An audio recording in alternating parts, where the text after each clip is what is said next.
마지막 장입니다.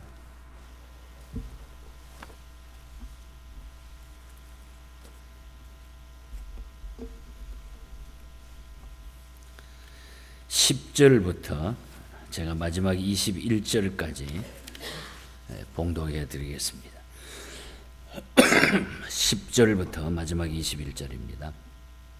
또 내게 말하되 이 두루마리의 예언의 말씀을 임봉하지 말라. 때가 가까우니라. 불의를 행하는 자는 그대로 불의를 행하고 더러운 자는 그대로 더럽고 의로운 자는 그대로 의를 행하고 거룩한 자는 그대로 거룩하게 하라. 보라, 내가 속히 오리니 내가 줄 상이 내게 있어 각 사람에게 그가 행한 대로 갚아주리라. 나는 알파와 오메가요 처음과 마지막이요 시작과 마침이라. 자기 두루마리를 빠는 자들은 복이 있으니 이는 그들이 생명나무에 나아가며 문들을 통하여 성에 들어갈 권세를 받으려 함이로라. 개들과 점술가들과 음행하는 자들과 살인자들과 우상숭배의 자들과 및 거짓말을 좋아하며 지어내는 자는 다 성 밖에 있으리라. 나 예수는 교회를 위하여 내 사자를 보내어 이것들을 너희에게 증언하게 하였노라. 나는 다윗의 뿌리요 자손이니 곧 광명한 새벽별이라 하시더라. 성령과 신부가 말씀하시기를 오라 하시는도다. 듣는 자도 오라 할 것이요 목마른 자도 올 것이요 또 원하는 자는 값없이 생명수를 받으라 하시더라. 내가 이 두루마리의 예언의 말씀을 듣는 모든 사람에게 증언하노니 만일 누구든지 이것들 외에 더하면 하나님이 이 두루마리에 기록된 재앙들을 그들에게 더하실 것이요 만일 누구든지 이 두루마리의 예언의 말씀에 제하여 버리면 하나님이 이 두루마리에 기록된 생명나무와 및 거룩한 성에 참여함을 제하여 버리시리라. 이것들을 증언하시니가 이르시되 내가 진실로 속히 오리라. 내가 진실로 속히 오리라 하시거늘 아멘. 주 예수여 오시옵소서. 주 예수의 은혜가 모든 자들에게 있을지어다. 아멘. 아멘. 오늘 또 하나님의 큰 은혜가 더하는 우리 복된 아침 되기를 축복합니다. 우리 한번 얼굴 보시면서 주님 이름으로 축복합니다. 사랑합니다. 사랑합니다. 예, 사랑합니다. 예, 우리 김 목사님 저 멀리 앉아 계시니까 우리가 버린 것 같으네요. 예, 제가 아침에 나오라고 말도 안 했는데 저렇게 오셨어요. 우리 하나님이 사랑 많이 해주시고 또 긍휼함이 더할 줄 믿습니다. 예, 우리는 하나님 앞에 부끄럽지 않으면 다 됩니다. 예, 우리 3년 한 반 정도에 거쳐서 제가 그 목사 안수 받을 때에 그런 기도를 뭐 다 우리가 목사가 되면은 그런 욕심과 또 다 여러 가지 계획이 있겠지만 저는 그랬어요. 몰라 그때 왜 제가 그런 기도를 했는지. 하나님, 제가 참 설교하는 대로 좀 살게 해주시고 그리고 신구약 성경을 다 한번 설교할 수 있는 이런 목사가 되게 해달라. 뭐 한 절 한 절씩 해가지고 설교를 다 못 해봤습니다만은 그래도 새벽 기도를 통해서 물론 제가 없을 때는 다른 분이 또 연결해서 계속 성경을 강의했습니다만 그래도 생각해 보면은 신구약 66권 성경을 거의 설교할 수 있도록 참 기도에 하나님이 응답해 주셨다. 먼저 개인적으로 저는 그런 축복을 제가 새벽 기도하면서 많이 경험했습니다. 그래서 이것은 참 누구에게도 이야기할 수 없고 누구에게도 뭐 이해시킬 수 없는 제 나름대로 하나님과 사이에 있었던 일들입니다. 그러니까 오늘 여러분들이 말씀 붙들고 기도하고 어떤 헌신적인 삶을 내가 하나님 앞에 살기를 내려놓으면은 하나님이 그것을 불쌍히 보시고 다 그렇게 가도록 도와주십니다. 그것이 뭐 저뿐만 아니라 우리 모든 하나님의 백성들에게는 동일한 그런 은혜이기 때문입니다. 그래서 또 한 번 마지막 계시록 22장에 와서 생각해 볼 때 또 그때 설교했는데도 불구하고 또 남다른 더 깊은 은혜가 있다 하는 것을 또 한번 그래서 제가 오늘 아침에 마지막 장을 하면서 우리 성도들이 다 새벽기도 못했지만 한 번이라도 이렇게 만나서 우리 좀 간증도 하고 서로 얘기도 나오고 교제도 하면서 또 육신의 양식도 아침도 우리 같이 나누면서 이런 시간을 한번 가졌으면 참 좋겠다 이런 생각이 들어서 제가 오늘 아침에 다 나오시라고 그랬는데 오늘 여기 나오신 분들이 다 복이 된 줄 믿습니다. 또 못 나오신 분들은 그 나름대로 형편이 또 다 있고 아예 못 나온 사람 정죄하거나 그러면 또 안 됩니다, 여러분. 그래서 우리가 오늘 아침에 주신 말씀을 가슴에 새기면서 우리 남아있는 우리의 생애에 꼭 주님의 재림을 여러분들이 사모하면서 정말 성도다운 그런 기다림으로 살아가시기를 간절히 바랍니다. 사도 요한은 이 22장 마지막 절에 새 예루살렘 성에 있는 생명수 강하고 그리고 생명나무를 소개한 후에 재림의 확실성과 그리고 임박성을 강조해 주면서 우리를 새 예루살렘으로 초대할 것으로 이 환상을 마무리 짓고 있습니다. 그러니까 새 예루살렘 성, 생명수 강, 생명나무 이것이 이제 천국 가면은 쫙 있다는 거죠. 그리고 분명히 우리 주님은 재림하신다. 이 확실성 그리고 재림이 가까웠다. 임박성 이것을 강조한다는 거죠. 그리고 우리를 믿는 자는 새 예루살렘으로 분명히 초대한다. 분명히 초대할 것이다. 그것을 환상을 보고 이 말씀을 기록하면서 계시록을 마치는 그런 내용들을 보게 됩니다. 범죄로 말미암아 상실되었던 에덴 동산의 축복이 그리스도로 말미암아 새 하늘에서 성취될 것임을 분명히 보여주고 있어요. 죄로 말미암아 물들었지만은 그러나 예수 그리스도로 말미암아 새 하늘에서 이것이 새롭게 성취된다. 주님이 세상을 구원하신다 이 말이죠. 요한은 이 본서의 결론 부분에서 그래도 11절, 12절, 17절에 19절에 보면은 그러면서도 끝까지 우상 숭배를 경고하고 있습니다. 그러니까 마지막에 우상 숭배하지 마라. 그리고 그리스도의 임박한 재림을 확증하는 내용들이 7절, 12절, 20절에 그러니까 곧 주님이 오실 테니까 그런 우상 숭배를 절대로 하지 마라. 이런 경고의 메시지를 던져주지요. 이것은 성도로 하여금 종말을 대비하는 삶을 살도록 권고하기 위해서 그런 말씀을 우리에게 주셨습니다. 그래서 오늘 아침에는 제가 읽어드린 후반부의 말씀을 통해서 이 예언의 말씀에 대한 우리의 이해, 예언의 말씀을 우리가 어떻게 받아가지고 우리가 살아야 되느냐, 하나님의 말씀에 대한 바른 이해, 예언의 말씀.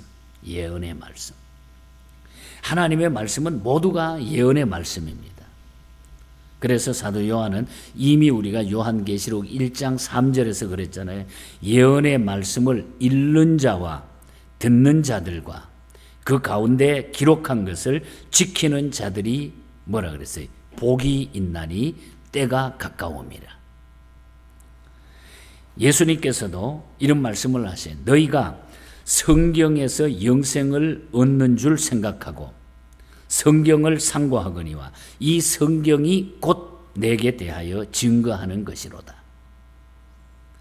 구약은 신약에 대한 예언이고 또 신약은 구약의 예언 성취인 동시에 예수 그리스도의 재림에 대한 예언이 바로 신약이라는 말씀인 것입니다.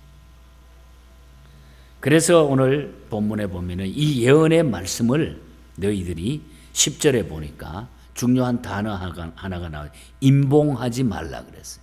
예언의 말씀을 임봉하지 말라. 10절 또 내게 말하되 이 두루마리의 예언의 말씀을 임봉하지 말라. 때가 가까우니라. 여기에 임봉하지 말라는 말을 주시해 봤더니 주님의 재림이 머지않았다고 하는 것을 말씀하시는 겁니다. 주님의 재림이 머지 않았기 때문에. 불의를 행하는 자들은 회개할 기회가 없을 정도고, 또 의롭게 된 자는 죄를 범할 시간적인 여유도 없는 아주 임박한 상태라고 하는 그것을 말씀하고 있는 거예요. 그럼 왜 우리가 그런 생각을 할 수 있잖아요. 그럼 왜 오늘까지 재림하시지 않았느냐?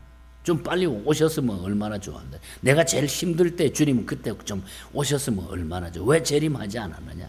이렇게 퀘스천을 가지고 따지는 사람들이 없지 않아 많이 있죠. 왜 예수님 빨리 재림 안 하셨냐 그럼?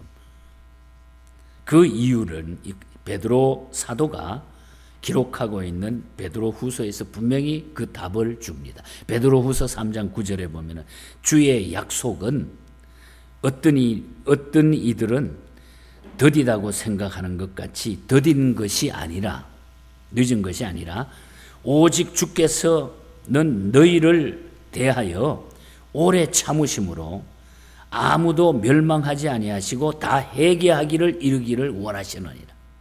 회개할 기회를 주시기 위하여 주님이 지금도 조금 더 기다려 주시고 계신다는 거예요. 회개할 기회를. 그래서 주님이 아직까지 오시지 않았다는 거죠. 여러분 이 사실을 믿으십니까? 그래서 우리는 내가 이거에 대해서 확신을 가지고 내가 예수 믿고 산다고 하는 것은 너무 귀한 일이고, 그래도 아직 기회가 있을 때에, 우리가 해결하지 못했다고 하면 기회 있을 때에 중요한 메시지를 전하고 해결해야 된다는 거예요. 그 기회를 다 모든 사람들이 회개할 수 있는 기회를 주시기 위하여. 여하간 주님의 재림은 예나 지금이나 임박한 것은 사실인데 하나님의 그 사랑의 인내로 지연되고 있을 뿐이라 이 말이는. 하나님의 사랑 때문에 지금도 또 기회가 주어지고 있다는 거죠. 그러므로 임봉하지 말라고 하는 말씀의 뜻의 정신은 지금도 유효하다고 하는 것을 잊지 말고 주님의 재림 준비에 만전을 기하라. 주님 재림에 만전을 기하라. 임봉하지 말라. 주님의 재림에 대해서 만전을 기하라. 여러분 주님의 재림 앞에 부끄럽지 않는 이런 믿음의 삶을 우리가 준비하고 살아가시기를 축복합니다. 여러분. 또 더할 수 없다 그랬어요. 예언의 말씀은 거기다가 뭘 더할 수가 없다 그랬어요. 18절에 보니까 내가 두루마리의 예언의 말씀을 듣는 모든 사람들에게 증언하노니 만일 누구든지 이것들 외에 더하면 하나님이 이 두루마리에 기록된 재앙들을 그들에게 더하실 터이라. 이 말씀에다가 하나님의 말씀에다가 다른 것을 더하면은 재앙들을 그들에게 더하실 것이다. 정말 무서운 얘기예요. 이는 예언의 말씀을 취급하는 자들의 태도에 대해서 교훈하시는 그런 메시지입니다. 하나님의 예언의 말씀에 더 첨부할 수 없다는 거죠. 하나님 말씀 외에 그게 다른 것을 전하면 안 된다는 거죠. 세상에 아무리 고상하고 듣기가 좋은 말이 있다고 해도 그 말이 성경과 같이 취급받을 수는 없는 것입니다. 성경의 권위는 누가 기록하였느냐 하는 사도성이 있어야 돼. 중요한 거예요. 사도성이 있어야 되고 또 영감된 것이냐 하는 이 영감성이 분명해야 돼. 그리고 다른 하나는 보편성입니다. 그것이 목사님들이 신학교에서 아주 귀가 아프도록 공부한 사실. 영감성, 사도성, 보편성. 그러므로 사도성이 없는 기록은 문학은 될지는 몰라도 성경은 절대로 아니라는 거예요. 그러므로 성경 말씀에 인간들의 말을 더 삽입할 수 없다는 거예요.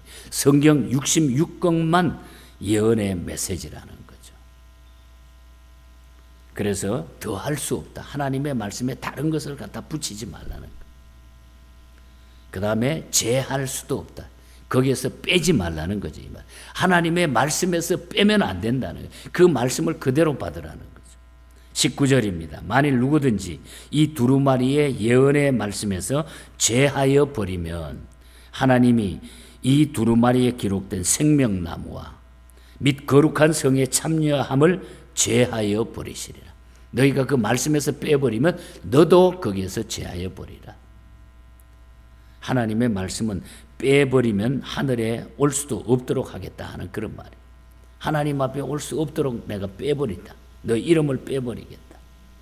그래서 하나님의 예언의 말씀은 가감할 수가 없어요.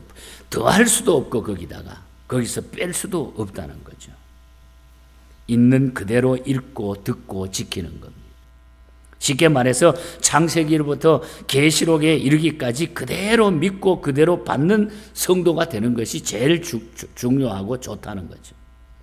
내 마음에 맞는 말씀만 두고 맞지 아니하면 그 말씀을 빼버리면 이는 성도가 취할 태도가 아니라는 것입니다.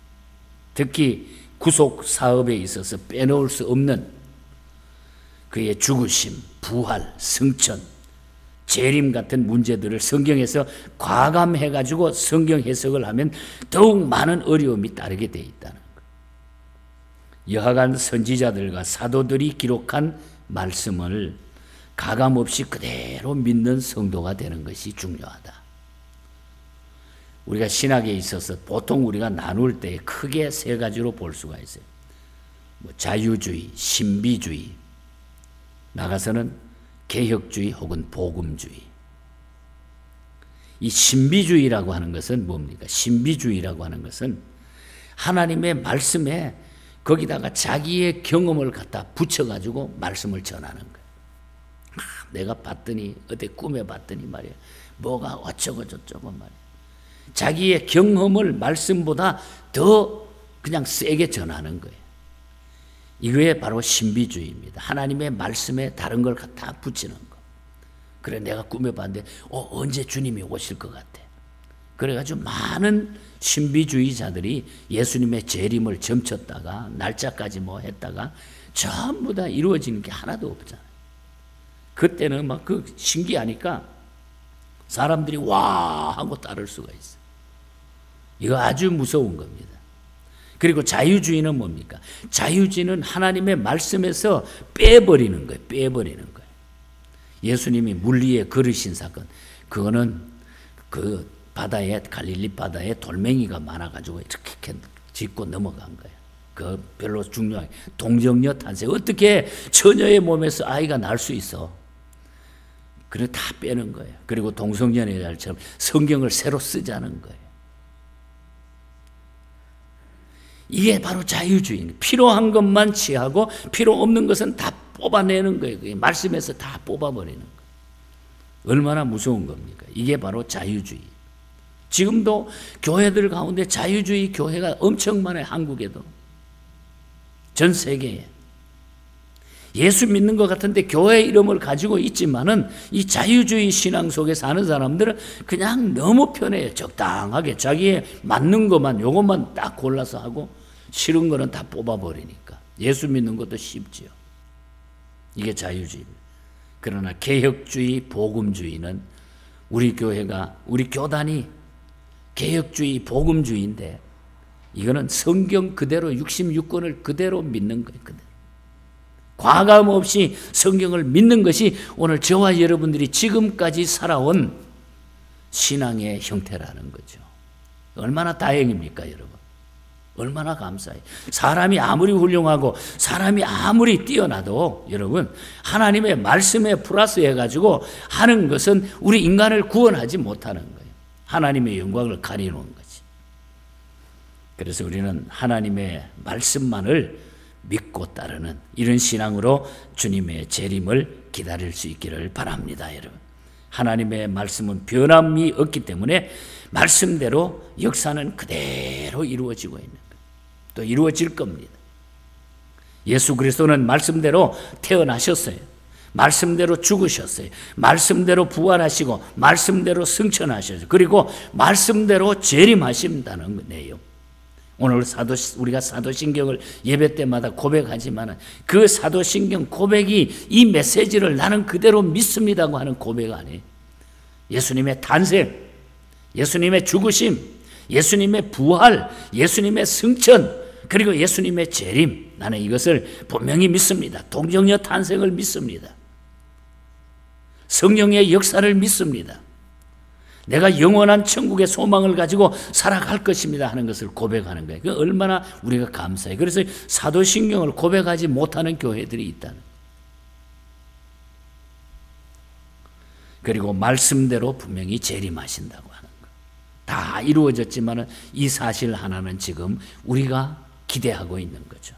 이는 예수 그리스도께서 직접 말씀하시기를 뭐라 그러세요? 우리가 마태복음 24장을 여러분 요즘 같은 때는 좀 많이 자꾸 읽어보시면 24장에 가서 보면 34절과 35절에 내가 진실로 진실로 너희에게 말하노니 이 세대가 지나가기 전에 이 일이 다 일어나리라.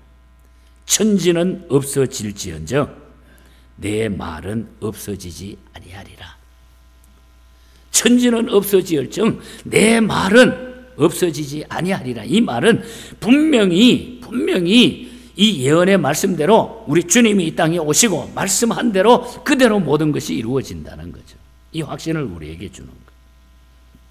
성경 전체의 예언이 틀림없이 모두 이루어진다고 하는 확실성에 대하여 자신 있게 선포하는 메시지. 그래서 요한은 이 마지막에 이 사실에 대해 가지고 마지막에 우리에게 확신을 가지라는 거예요. 성경의 권위를 다시 확인시켜 주면서 이 주님을 기다리라. 그래서 저는 오늘 7절 말씀을 결론으로 삼고자 합니다. 7절에 보라 내가 속히 오리니 이 두루마리의 예언의 말씀을 지키는 자는 복이 있으리라. 이 예언의 말씀을 지키는 자는 복이 있으리라. 여러분 이 말씀을 지키고 기다리는 사람은 다 복이 있다고 말씀했습니다. 이것을 생각하면서 아멘 주 예수여 오시옵소서. 우리 한번 두 손 한번 들어보십시다. 두 손. 저를 한번 따라합시다. 아멘. 주 예수여 오시옵소서. 믿습니까? 정말 우리가 고백한 대로 주님은 나와 관계가 분명히 맺어질 겁니다. 다시 한번 아멘. 주 예수여 오시옵소서. 우리 계시록을 마치면서 내가 이 고백을 하나님 앞에 했다 하는 것을 잊어버리지 마세요. 오늘 아침에 우리 재림에 대한 두 곳 찬송을 불렀잖아요. 제임스 블랙이 만든 호명이라고 하는 내용. 주님 다시 오실 날을 우리 알 수 없지만은 항상 기도하고 깨어 있어서 기쁨으로 보좌 앞에 우리 나가 서도록 그때까지 참고 기다리겠네. 나팔 불 때 나의 이름, 부를 때에 잔치 참여하겠네. 신랑 되신 예수께서 다시 오실 때에 윌리엄 커크 패트릭 목사님이 작곡한 우리가 잘 아는 마태복음 25장에 나오는 혼인잔치의 말씀을 그대로 본따 가지고 나의 신랑 되신 예수님, 이분이 분명히 오신다는 거죠. 3절에 보면 항상 깨어 기도하며 거룩한 기름 준비하지 않고 주를 맞지 못하리니. 그러니까 우리가 깨어서 기도하면서 기름 준비해가지고 기다리라는 거예요. 예비하고 예비하라. 우리 신랑 예수 오실 때에 밝은 등불 손에 들고 기쁨으로 주를 맞겠네. 그러니까 깨어 있으라는 거예요. 이 두 찬송가의 메시지의 포인트는 깨어 있으라. 이제 주님 오심을 우리가 깨어 있으라. 정신 차리고 말씀 그대로 믿고 따르는 이런 성도가 되라. 여러분 이 믿음으로 하나님 앞에 감사하면서 내가 예수 안 믿었으면 어떻게 됐을까 이런 생각을 하시면서 하나님 참 감사합니다. 내가 뭐 남들처럼 뛰어나게 살지는 못했지만 그래도 내 마음에 주님 모시고 지금까지 살아온 건 너무 감사합니다. 이제 마지막 재림 때도 주님 나를 맞아 주시옵소서. 이 믿음으로 살겠습니다. 이런 순수한 마음으로 오늘 아침에 기도하시고 또 내려가셔서 우리 출근하시거나 바쁘신 분들은 좀 일찍 식사도 하시고 내려가셔서 자유롭게 여러분들의 이야기를 서로 교제하시기를 바랍니다. 하나님 아버지 감사합니다. 참으로 예수 믿는 것이 얼마나 감사하고 감사한지요. 또 우리에게는 언제나 주님을 기다리는 소망이 있음을 너무너무 감사합니다. 이제 이 마지막 때에 주변의 모든 환경을 보면은 우리가 마태복음 24장의 말씀처럼 일어나는 모든 환경들이 이제 주님이 곧 오심이 가까워졌음을 저희들이 분명히 믿습니다. 하나님 말씀대로 그대로 이루어짐을 저희들이 믿습니다. 아멘. 주 예수여 오시옵소서. 오늘 또 두 손 들고 고백한 이 믿음의 고백이 정말 승리의 고백이 되게 된 줄 믿습니다. 이제 남은 생에 사랑하는 교우들이 큰 기쁨으로 감사함으로 우리 주님을 맞이하며 살아가게 하여 주시옵소서. 가정들 또 사업터 곳곳에 이 땅 위에 주신 그 생업에도 끝까지 주 앞에 서는 그날까지 최선을 다할 수 있는 귀한 복의 축복의 문을 열어 주시옵소서. 우리 스스로가 또한 복의 축복의 통로가 될 수 있도록 하나님 마음껏 축복하여 주시옵소서. 거룩하신 예수님 이름으로 기도하옵나이다. 아멘.